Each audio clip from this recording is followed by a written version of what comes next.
যুব সমাজ আজকে ধ্বংস। কেন ধ্বংস হয়েছে যুব সমাজ? আজকে দেখা যায় আমার ছেলে, আমার ভাতিজা, আমার বাগনা তারা নেশা সেবন করছে, মাদক দ্রব্য সেবন করছে। সেবন করার কারণে আজকে যুব সমাজ ধ্বংস।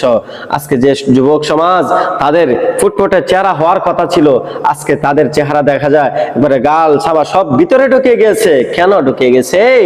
সে নেশার সাথে জড়িত। সে একদিন নেশা সেবন না করলে, সে একদিন যদি নেশা জাতীয় দ্রব্য সেবন না করে, তাহলে তার অস্থিরতা তৈরি হয়ে যায়।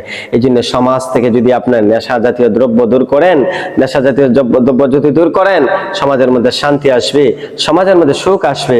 আজকে দেখা যায় যুব সমাজ এই নেশা এত সহজ হয়ে গেছে, এই নেশা সেবন করার কারণে আপনার মাথা কাজ করে না।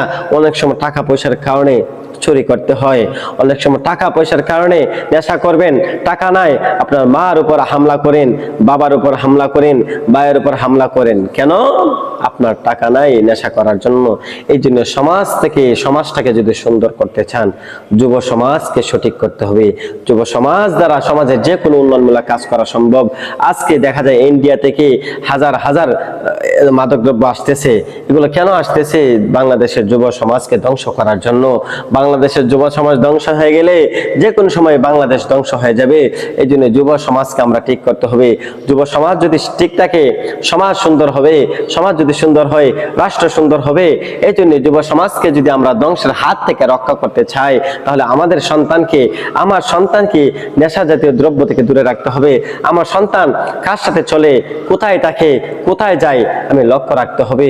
আমার সন্তান যদি একবার নেশার সাথে জড়িত হয়ে যায়, সে নেশার পথ থেকে বের হয়ে আসতে পারবে না। এটা হচ্ছে একটা অন্ধকার জগৎ, অশান্তির একটি জগৎ। ওই জগৎ থেকে আপনার সন্তানকে হেফাজত করতে হবে। যে সন্তানটার চেহারাটা আপনার 14, 15, 16 বছর বয়সে চেহারাটা ফুটফুটে সুন্দর হওয়ার কথা ছিল, আজকে তার চেহারা চোখ লাল হয়ে থাকে, তার চেহারার মধ্যে মায়া নাই, তার চেহারার মধ্যে কোনো একটা মহাব্বত নাই। কেন নাই? সে নেশা করতে করতে তার চেহারাটাকে নষ্ট করে ফেলছে। এই জন্য যুব সমাজকে যদি আমরা ধ্বংসের থেকে বাঁচাতে চাই, তাহলে নেশা জাতীয় দ্রব্য থেকে আপনার সন্তানকে হেফাজত করতে হবে। আপনার সন্তানকে সুশিক্ষা শিক্ষিত করতে হবে। আপনার সন্তানকে মাদ্রাসায় পড়াতে হবে। আপনার সন্তানকে কোরআন শিক্ষা দিতে হবে। যদি দিতে পারি, তাহলে আপনার সন্তানকে হেফাজত করতে পারবো। আপনার সন্তান যদি নেশার সাথে জড়িত হয়ে যায়, আপনি অশান্তিতে থাকবেন। আপনার কাছে বিচার আসবে, প্রতিদিন 5টা 10টা বিচার আসবে যে আপনার সন্তান এটা করেছে, সেটা করেছে, সমস্যা করবে। এই জন্য আপনার সন্তানকে নেককার দিনদার বানাতে হবে, নেশা জাতীয় দ্রব্য থেকে দূরে রাখতে হবে।